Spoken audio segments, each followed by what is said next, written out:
Donc bonjour à tous. Alors moi je vais vous parler, je vais essayer de lancer quelques éléments pour réfléchir aux conséquences de la mondialisation en fait de la phytothérapie. Et les conséquences en fait qui sont vastes puisqu'on va voir qu'elles sont à la fois environnementales, socio-sanitaires, enfin sociales, culturelles, politiques, identitaires, on va voir c'est multiple, sanitaires également. Et on va illustrer cette interrogation à partir de l'exemple de quelques plantes himalayennes. Alors, oui.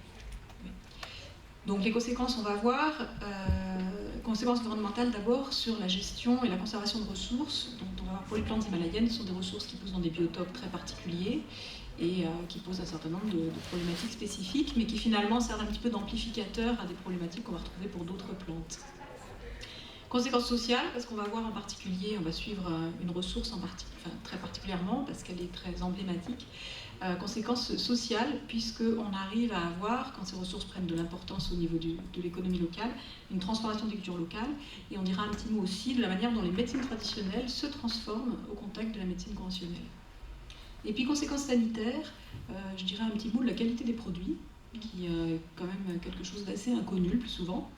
Et on parlera un petit peu peut-être de ce qu'on appelle les traitements néo-traditionnels maintenant, puisqu'en anthropologie, on est un peu démunis devant certaines pratiques, en anthropologie de la santé, on est un petit peu démunis devant certaines pratiques qu'on voit apparaître, qui se réclament de la tradition tout en s'en défendant, et qu'on appelle donc actuellement traitements néo-traditionnels, ce qui peut paraître être un oxymoron, mais on ne sait pas trop comment les qualifier autrement.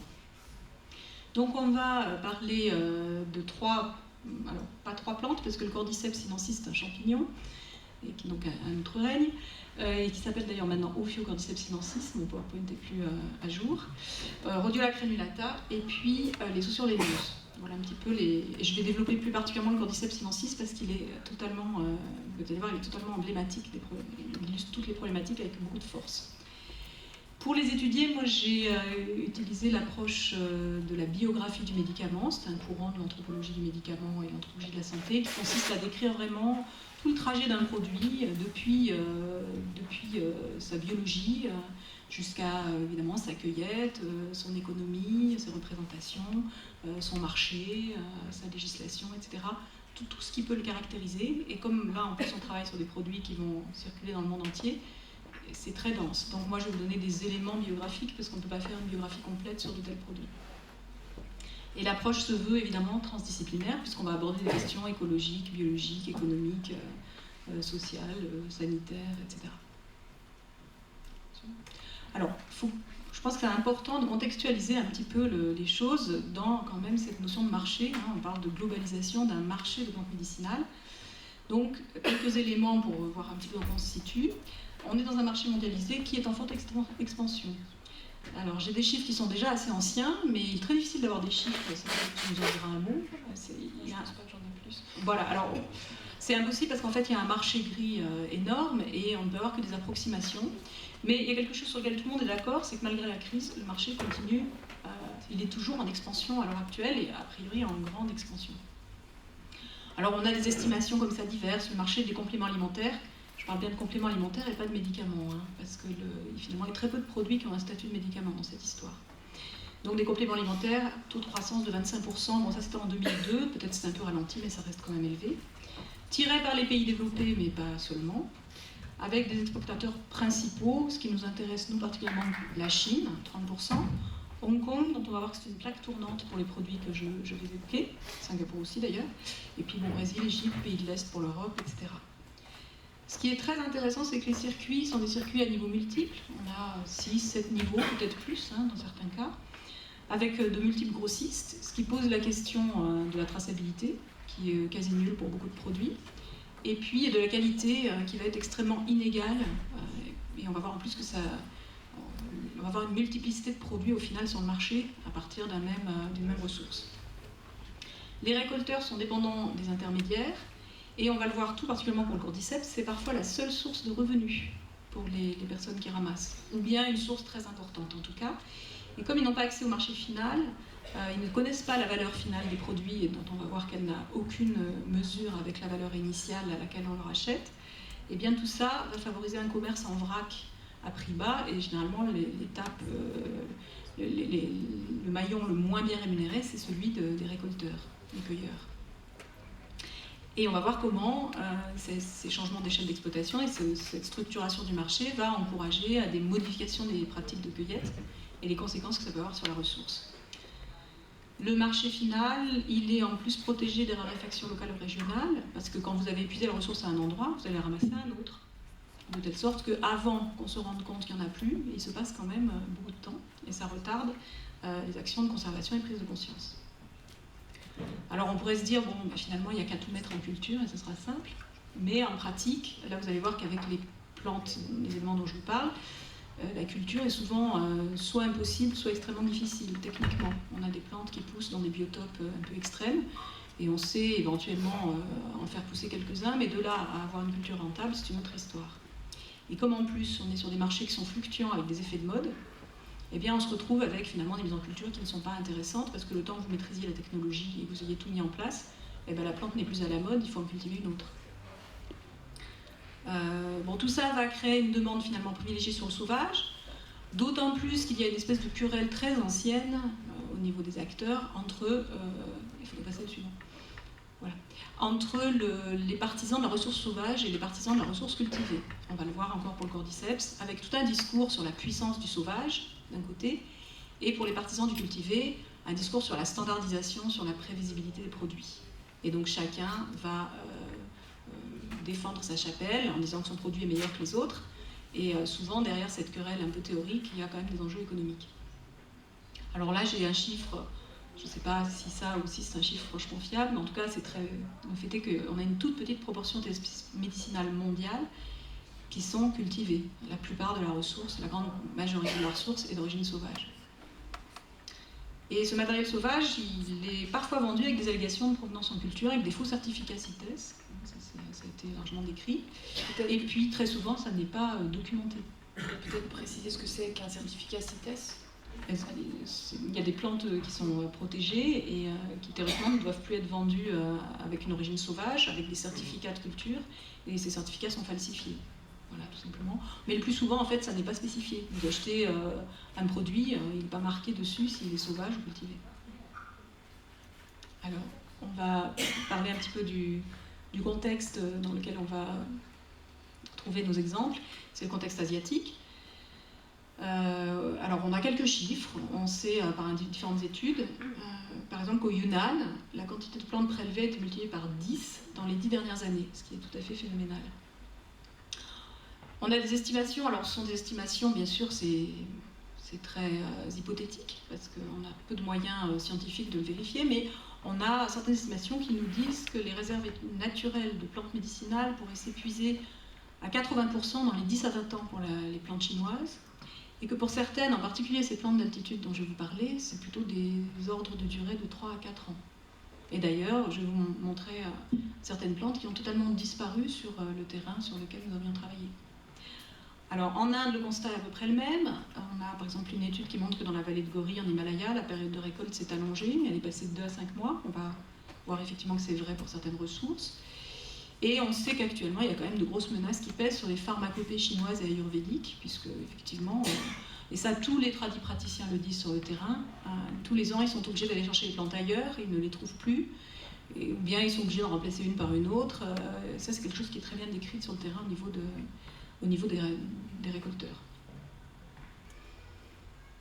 Alors, quelques petites photos, et puis après j'en aurai terminé. Voyons un petit peu les réinterprétations galéniques. Alors là, il faut cliquer plusieurs fois pour faire apparaître. Donc on va voir d'abord un petit clic, ça doit marcher. Voilà, là c'est sur la forme à gauche en Chine. En Chine, vous allez acheter du cordyceps, et donc on va vous vendre une chenille desséchée avec un mycélium qui lui sort de la tête, et vous mettez ça dans votre alcool, vous buvez ça, ou bien vous le mangez, et ça, évidemment, en Occident, ça passe pas bien. Donc, pensez bien que si on veut le vendre dans le monde entier, il faut qu'on modifie un petit peu les formes galéniques. Donc là, vous avez une assiette avec effectivement un produit, ça coûte très cher, hein, vous avez des restaurants de santé en Chine, et donc là, vous avez une préparation au cordyceps. Et puis donc, vous avez des formes en tisane, sachets, gélules, etc. pour l'Occident. Avec une forme mongole, si on clique encore une fois. Je ne sais pas si elle va apparaître. Voilà, une forme mongole. Là, c'était des granules pour des tisanes. Alors, pour les rhodiola, là, on a des formes déjà plus classiques en Chine. Mais si on revient à la forme initiale tibétaine, ce sont des mélanges pour poudre et pilules. Hein. Donc les mélanges tibétains, ce sont des poudres généralement très amères qu'il faut prendre 4 à 6 fois dans la journée à des heures pas pratiques pour les occidentaux. Et donc là aussi, c'est vrai que si on devait prendre un traitement de médecine tibétaine, c'est très astreignant, il faut prendre ça pendant 6 mois, c'est pas bon, enfin bon.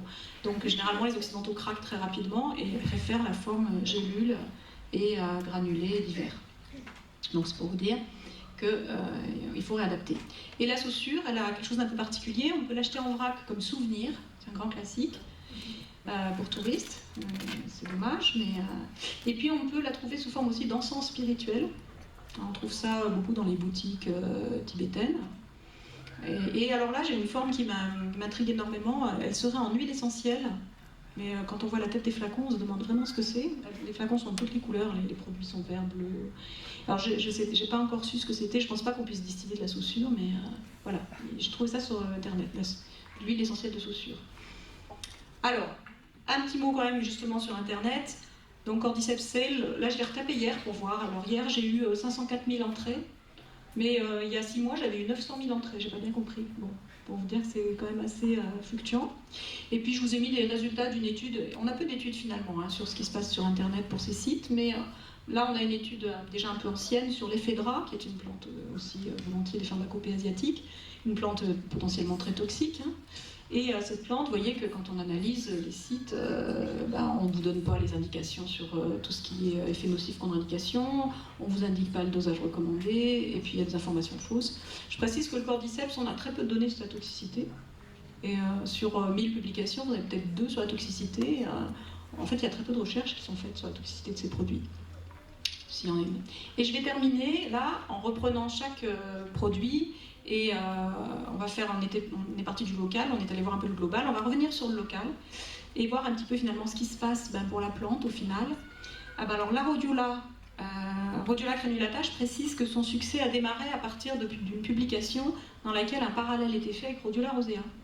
Rhodiola rosea, c'est une plante qui s'étend depuis la France jusqu'à la Sibérie. Voilà, il y a des stations en Chartreuse, mais bon. Il y a une mise en culture en Valais maintenant. Voilà, et cette plante a un succès terrible comme adaptogène parce qu'il y a eu beaucoup de publications des Suisses, des Scandinaves, des Russes et des Scandinaves. Et elle a beaucoup de succès. Alors adaptogène, ça veut dire que ça permet de résister mieux au stress de toute nature. Donc c'est une plante formidable pour nous autres occidentaux. Et avec une analogie sur son biotope, hein, c'est une plante qui pousse dans des biotopes difficiles, donc elle a su s'adapter et elle nous aide à faire de même. Et donc, ce que l'on constate pour cette Rhodiola crenulata, qui aurait les mêmes propriétés que Rhodiola rosea sur un glissement d'indication un peu hasardeux au niveau de la pharmacologie, qui fait d'ailleurs toujours polémique. Donc, du coup, ça se vend bien. Et là, on voit une nonne qui est en train de ramasser des rhizomes avant floraison et qui va ramasser l'intégralité de la station. Hein. Je donne la suite de la photo. Pourquoi ? Parce qu'à cette époque-là, sa mère est malade et qu'il faut payer les soins. C'est pour dire que c'est très difficile de faire respecter aussi une législation quand pour les gens c'est aussi un mode de subsistance tout simplement. Hein. Rappelons qu'en Chine les soins sont privés, il faut tout payer. Si on ne paye pas, on n'est pas soigné. Donc vous trouvez ça, vous savez que vous allez pouvoir le vendre, c'est quand même difficile de résister à la tentation. Et donc il est très clair que les durées de récolte se sont largement élargies, qu'on ramasse la plante avant floraison. Et le résultat, disparition de la ressource, ça, on l'a constaté sur cette fameuse montagne médecine, en l'espace de 2 ans, tout a disparu. Et puis conséquence sur l'efficacité des produits aussi, parce que quelle est la composition chimique du produit avant floraison, après floraison? Est-ce le même? Est-ce qu'on a les mêmes activités? C'était peut-être pas pour rien qu'on le ramassait à une période plutôt qu'une autre. Pour les saussures laineuses, là on a des publications qui montrent que les individus collectés sont de plus en plus petits, on les ramasse de plus en plus jeunes. On a des chiffres aussi, par exemple, pour la seule province du Xinjiang, qui est l'extrême ouest, c'est la zone ouïghour. Plus de 5 millions d'individus collectés par an, c'est énorme. Et puis, ce qu'on a pu constater, nous, effectivement aussi, c'est qu'il y avait un arrachage systématique. Là, vous voyez ce monsieur, il est parti ramasser quelques saussures et quelques dracocéphales qu'il avait gentiment voulu m'offrir, d'ailleurs. Et après, il va les vendre. Là, il les vendait comme souvenir, en l'occurrence. Et donc, là aussi, c'est un mode de subsistance, c'est pas des gens très riches. Hein. Et puis, malheureusement, on a à la fois ce marché du souvenir, ce marché médicinal, mais aussi le marché de l'encens, qui n'arrange rien. C'est très vrai à Marrakech aussi. Si tu as des souvenirs, des plantes arrachées pour faire des souvenirs pour touristes, à Marrakech, c'est une catastrophe. Le cordyceps, alors pendant longtemps, le grand expert mondial du cordyceps disait qu'il n'y avait pas de problème, que la ressource semblait se maintenir, et puis 2011 a été une année tout à fait catastrophique. Les gens n'ont pas trouvé de cordyceps, et en fait, il s'est rendu compte, il a été mandaté par le WWF, il est allé sur place, et il s'est rendu compte que les gens ramassaient de plus en plus tard, et ils ramassaient même des cordyceps quand le mycélium commençait à se dégrader, et donc des cordyceps qui auraient été laissés sur place, ayant une faible valeur marchande, sont quand même ramassés parce que les gens ont besoin de... Enfin, il y a de plus en plus de cueilleurs en plus. Hein. Et donc, ils sont quand même ramassés, il n'y a plus de sporulation. Et donc là, autant il avait été optimiste jusqu'en 2011, et autant maintenant il tire la sonnette d'alarme en disant attention, le cordyceps, là, au rythme où ça va bientôt se terminer, le cordyceps sauvage. Et donc, du coup, il y a maintenant des campagnes d'éducation à la cueillette qui ont été lancées par le WWF. Quand on voit les territoires sur lesquels il faudrait agir, on est quand même un petit peu sceptique. Et tout ça montre que c'est une économie qui peut s'effondrer quand même très rapidement. Et quand vous savez que ça fait vivre quand même toute une population locale, ça pose un petit peu problème. Donc le cordyceps de culture s'en frotte les mains, je pense, mais comme on ne sait pas quelle est la qualité du cordyceps de culture. Donc là, je vous précise que sur l'image, on voit des magasins. Donc ça, il y en a des avenues entières dans les grandes villes chinoises, et on voit peut-être pas très bien, mais on va trouver là des cornes de daim, du cordyceps, des saussures laineuses, on les devine. Et ces boutiques-là, ça représente un des intermédiaires, et il y en a des quantités incroyables dans les villes chinoises qui bordent cette région. Et donc, pour conclure, on se retrouve là avec des enjeux sociaux qui sont la création d'économies à la fois fragiles et inégalitaires, ce qui pose quand même question. Sur les enjeux culturels, on voit que cette globalisation et biomédicalisation des médecines traditionnelles va quand même les transformer profondément. On ne va pas se retrouver du tout avec les mêmes pratiques au bout du compte. On a vu les enjeux politiques, identitaires, économiques. Sur les enjeux environnementaux, on est dans des changements d'échelle, d'exploitation qui mettent en danger la ressource très clairement. Et enfin, sur les enjeux sanitaires, je dirais que c'est très peu exploré, puisque finalement, on a très peu de données sur l'efficacité de ces produits, leur innocuité, leurs usages. Et c'est vrai que quand on voit, par exemple, cette histoire de cordyceps et de sida en Afrique, aujourd'hui, personne ne peut dire s'il est efficace ou pas. Donc voilà ce qu'on pouvait dire sur ces ressources. Merci, Akina. Est-ce qu'il y aurait des questions ? Ah, c'est bon. Oui, Mathieu. Est-ce qu'on a des exemples un peu de ce type par rapport aux vertus vantées, aux surexploitations, etc. Dans la flore de nos pays, d'Europe, on va dire Aussi caricatural Non, mais là ce cordyceps, il est extraordinaire parce que justement, en plus, comme c'est une panacée, que soi-disant il peut absolument tout guérir, du coup, ça amplifie complètement tous des phénomènes qui sont peut-être partiels sur d'autres plantes. Après, sur la flore européenne, Rhodiola, il y a un impact sur la flore européenne, parce que Rhodiola, on en arrive elle a été cueillie il y a 2 ans dans les Alpes, alors qu'ici, c'est vrai que c'est une plante quand même qui n'est pas super commune, et que souvent ceux qui la vendent mettent en avant soi-disant des mises en culture, mais qui souvent on gratte un peu, c'est un peu symbolique, quoi. Il y a 2-3 parcelles pour montrer sur une vidéo, mais dans la réalité, la masse provient encore de sauvages. Un truc aussi caricatural que cordyceps en Europe, je ne vois pas, mais dans une moindre mesure. Il y a des ressources qui sont effectivement précaires, quoi, hein, des espèces des fois très communes. Hein.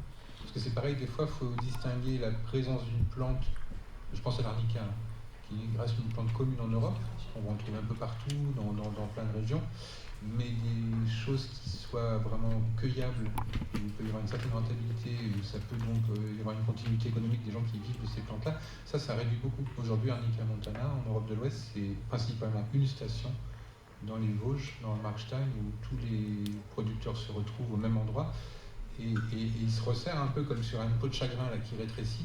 Et c'est vrai qu'on sent que ça pose problème. Il y a beaucoup de problèmes de surexploitation qui ont été... Alors l'UICN a pas mal travaillé là-dessus, en Europe du Sud-Est, en Turquie ou quoi, il y a certaines espèces où il y a pas mal... Au Maroc aussi, le Maroc qui est quand même gros producteur d'huile essentielle, c'est le principal fournisseur d'huile essentielle pour l'Europe de l'Ouest. Il y a de la surexploitation, c'est clair. Hein. Après, je pense qu'ici, des effets de mode aussi, on a des choses quand même. L'hélicryse, moi je pense à ça. Au niveau des effets de mode, c'est extraordinaire. On a vu maintenant, on voit les gens arriver avec des flacons d'huile essentielle d'hélicryse vendus par le pharmacien qui leur a dit c'est un super arnica. Alors, le moindre bleu, il faudrait mettre de l'huile essentielle d'hélicryse dessus. Et les prix ont doublé, pratiquement en 5 ans. Et au niveau de la ressource, clair que C'est une plante qui a une aire de répartition très faible. Enfin, finalement, c'est Corse, Italie. Et c'est une entreprise de cosmétiques qui a mis fortement en avant ses propriétés anti-vieillissement. Et une entreprise qui maintenant est cotée en bourse et donc qui inonde un marché global avec une ressource qui est bien sûr au départ sauvage, qui a été mise en culture. Mais après, on peut se poser aussi effectivement la question de savoir si les cultures disponibles sont vraiment suffisantes pour fournir l'ensemble du marché. Alors, est-ce qu'ils ont changé la composition de leurs produits pour qu'il y ait moins finalement d'hélicryse? Mais effectivement, dans les logiques des fois industrielles, on ne se pose pas tout de suite la question de la mise en culture et la disponibilité de la ressource. On voit l'intérêt et après on réfléchit à la gestion et aux impacts du succès du produit. Et il n'y a pas que cette entreprise qui s'est mise à faire de l'hélicryse, et notamment de plus en plus distillée. D'ailleurs, c'est l'huile essentielle qu'on utilise. Ouais. Mais peut-être on peut aussi parler sur les formes galéniques à la mode comme l'huile essentielle et l'impact de l'aromathérapie, finalement, qui peut peut-être être perçu comme, je dirais, un usage occidental. L'aromathérapie et l'impact que ça a aussi. Ce qui apparaît, c'est quand on fait les formations de phytothérapie, on nous présente ça comme le must absolu. Je pense que c'est typiquement occidental. Il faut quelque chose de pondérable, de dosable. Il faut qu'il y en ait une tonne dedans. Alors effectivement, vous prenez une goutte d'huile essentielle de basilic, c'est comme si vous en avaliez, je ne sais pas combien de bouquets. Déjà, on peut se demander si c'est bien physiologique. Est-ce qu'on a vraiment besoin d'assommer comme ça avec des doses pareilles? Mais justement, c'est un succès terrible parce que c'est une réputation de puissance extraordinaire, mais c'est hyper prédateur pour la ressource. On a plein de plantes qui sont menacées, le bois de rose ou le santal, qui sont en grande difficulté à cause de l'aromathérapie. Et les gens, en toute bonne foi, vont consommer des produits naturels, entre guillemets, en se disant c'est bien. Et en pratique, ça va être une prédation énorme pour la ressource. Toi, tu as des exemples de prédation pour l'aromathérapie avec le romarin, je crois. Il y a l'aromathérapie, mais il y a aussi la chose qui est dramatique, il y a aussi maintenant les gens qui mettent l'huile essentielle dans la cuvette des WC, quoi. C'est une pratique qui se répand beaucoup, oui, parce que c'est parfait, ça s'autorise. Et là, on y va généreusement avec le flacon et on ne se rend pas compte que c'est des brassées de plantes. Le romarin, une plante archi commune au Maroc, à une époque, ça avait été estimé, c'était à peu près 10 000 hectares qui étaient arrachés chaque année, quoi. Parce que pour chauffer, c'est déjà gourmand en énergie, la distillation, donc il faut chauffer les alambics. Et comme le gaz, ça a un coût, ou les bouteilles de gaz, ou le bois, tout simplement, et puis que la forêt marocaine est en mauvais état, donc l'accès à la forêt est un peu compliqué. Donc si on arrache le romarin, après, une fois qu'il est distillé, ça fait un combustible, les racines, ça fait du combustible en plus pour chauffer les cuves. Bon, je crois que ça a été tellement loin que les gens ont un peu réagi. Mais voilà, oui, il y a plein d'exemples comme ça, où effectivement les huiles essentielles, c'est vraiment dévastateur, quoi. C'est devenu un produit de consommation de masse, alors que ça devrait être un produit un peu d'exception, quoi. Qu'est-ce qu'on peut dire sur... Oui, peut-être que tu peux parler de l'enquête qu'on avait fait sur le rapport qu'avaient les gens par rapport à la tisane ou l'huile essentielle, la confiance qu'avaient les gens dans l'usage qu'ils pouvaient faire eux-mêmes des produits. Et finalement, les gens avaient beaucoup plus peur de l'usage de la tisane parce qu'ils avaient du mal à doser que de l'huile essentielle. Il y avait beaucoup plus de confiance dans l'usage de l'huile essentielle. On avait fait une enquête dans une fête des saints. Oui. En fait, on avait demandé aux gens un petit peu quelles étaient leurs pratiques thérapeutiques en automédication, et les huiles essentielles ressortaient pratiquement, je ne sais plus le pourcentage, mais c'était énorme. Tout le monde en avait à la maison, et puis ça on constate. Moi, je demande aux gens de me dire ce qu'ils ont comme huile essentielle quand je discute avec eux ou quand je vais chez eux, et c'est pratiquement tout le monde a des huiles essentielles maintenant à la maison. Alors utilisées des fois avec parcimonie, mais des fois, l'autre jour j'avais une femme par exemple qui s'est bourrée d'huile essentielle de basilic pour les nausées de la grossesse, alors outre que ça ne sert pas à grand chose dans cette indication, et qu'on peut se demander aussi quelle toxicité ça a, puisqu'il y a des rumeurs de phétotoxicité sur cette huile. Bon, bref, les gens, effectivement, c'est tellement banalisé. On peut en acheter à Nature et Découverte, on peut en acheter dans les coffrets à la FNAC, on peut en acheter, on en trouve absolument partout sur le marché à Chambéry, des présentoirs avec des flacons d'huile essentielle, avec des explications, et ils ont beaucoup moins d'état d'âme que vous. Hein. Et donc, je pense que du coup, c'est un produit totalement banal. Mais c'est parce qu'il est banalisé que les gens ont confiance aussi. En fait, c'est ça, hein, c'est pas forcément... Ça ne peut pas être toxique. Ça ne peut pas être toxique puisqu'on en trouve au bureau de tabac, on en trouve partout. Vous avez exprimé un souci là sur le manque de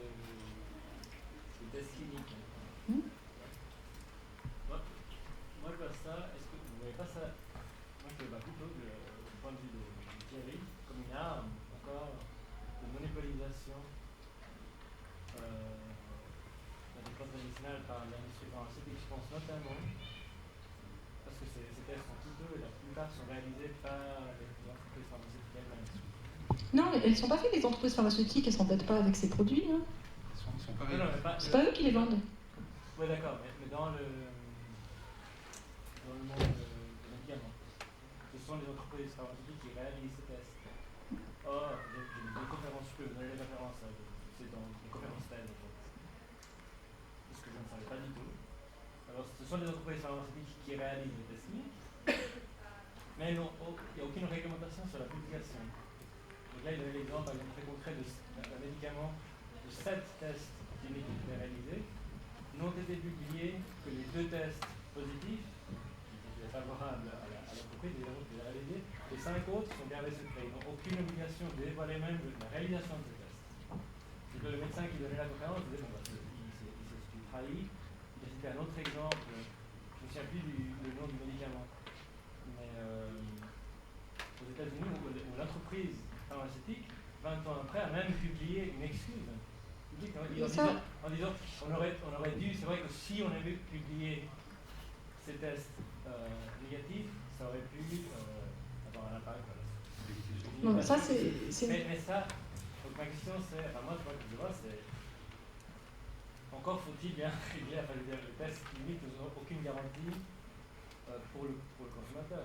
Tant qu'il ne s'est pas obligé de publier. Alors si on commence à faire entrer la médecine, les plantes naturelles, alors imposer ce même genre d'exigence, simplement c'est une autre manière de faire pour dire voilà, il n'y a que les entreprises pharmaceutiques qui peuvent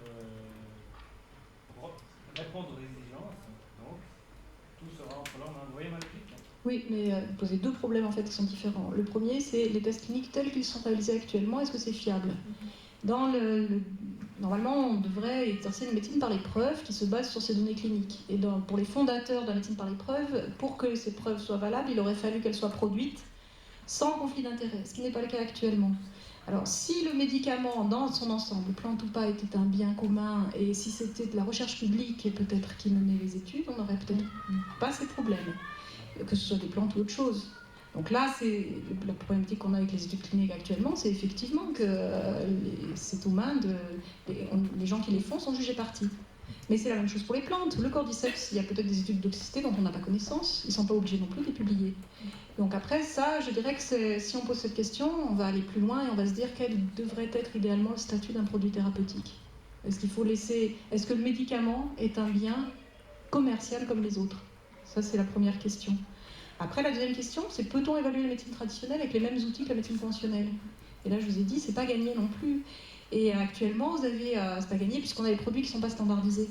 Et vous avez une école actuellement, enfin, vous avez, on va dire, un courant dans l'anthropologie du médicament et dans l'ethno-pharmaco qui dit qu'on devrait arrêter de faire de la pharmacologie et ne faire que de la clinique, même si ce n'est pas des études très très larges. On ne devrait avoir que quelques essais de toxicologie et puis des données cliniques, parce qu'en fin de compte, nous, en tant que thérapeutes au bout de la chaîne, on veut un produit efficace.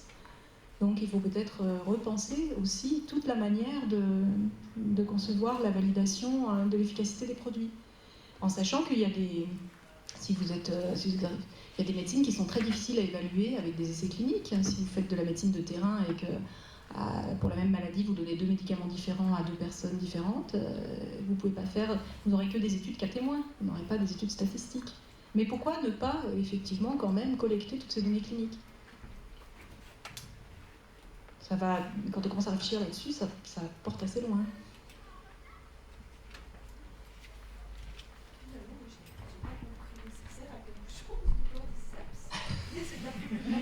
Ça, c'est la question qu'on me pose toujours à la fin. Il n'y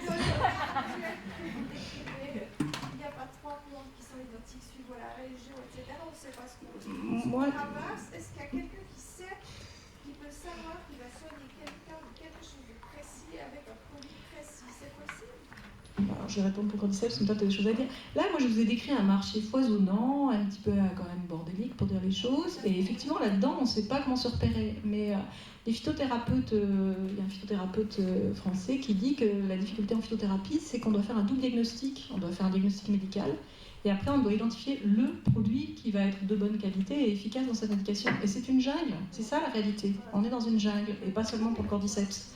Donc le Cordyceps, vraisemblablement, il doit avoir tout un tas d'activités intéressantes, mais c'est tellement foisonnant et les acteurs inondent tellement de données en les interprétant à leur guise qu'on a du mal à s'y retrouver au final. Mais moi j'ai du mal à m'y retrouver, je ne sais pas quoi faire du Cordyceps, je vous le dis franchement. Moi, ce que j'avais envie d'ajouter, c'est que c'est vrai que c'est un cas d'école. Hein. Plus on s'éloigne d'un contexte culturel, d'un contexte local, plus on a la chance d'être dans le grand n'importe quoi et on ne sait plus rien. Parce que, effectivement, quand on a un recul d'usage, comme on peut avoir dans chaque endroit de la planète, avec une plante que culturellement on connaît bien, on sait la reconnaître, elle est précise, on a une représentation de la santé, de la médecine, de son corps, et c'est dans un contexte, on sait que ça marche. Et là, on va avoir des générations et X générations qui, par la pratique, on sait que ça marche. Et dès qu'on veut mondialiser, globaliser comme ça, en fait, après, ça devient illisible, quoi. Ça devient complètement illisible. Donc c'est vrai que c'est aussi pour ça que je défends cette idée de faire un peu avec ce qu'on a. Et évidemment, aujourd'hui, il n'y a aucun État ou collectivité qui a envie ou qui a les moyens de payer des études cliniques. Le seul État qui avait fait un peu bosser des gens sur les plans, c'est l'Allemagne, avec la commission E. Malheureusement, ça s'est arrêté, puisqu'aujourd'hui, on n'a pas ça. Ce qui nous reste, au moins, c'est quand même certaines plantes où il y a quelques siècles de recul d'usage. Et puis après, les plantes, c'est peut-être pas non plus complètement compatible avec l'évidente médecine, où tout est sûr et tout est tracé d'avance. Ça reste peut-être quelque chose de l'ordre du vivant et de l'aventure, où au moins ce qu'on peut faire, à mon avis, qui n'est pas trop coûteux, c'est évaluer la toxicité, la dangerosité d'un produit. Mais après, son efficacité, peut-être qu'il faut avoir un autre état d'esprit et pas prendre ça comme quelque chose qu'on est sûr que ça va résoudre tous nos problèmes. Bien souvent, quand même, la médecine par les plantes, on est d'abord dans de la prévention, dans de l'hygiène de vie, dans du soulagement. Il y a l'empirisme, et là, il a toujours été là. Et c'est peut-être pas, on peut peut-être pas calquer le modèle de la molécule de synthèse qui sait qu'elle agit, c'est la dynamique sur le foie ou sur le poumon. On n'est peut-être pas du tout dans la même façon de voir les choses, et il ne faut peut-être pas chercher à transposer comme ça les plantes. À mon avis, ça reste de l'ordre du vivant, de l'aléatoire. Effectivement, si je ramasse mon thym en Corbière ou dans les Pyrénées, ou si je l'ai cultivé dans mon jardin en Creuse, il n'aura pas du tout forcément les mêmes propriétés, quoi. Et c'est peut-être quelque chose à accepter, quoi.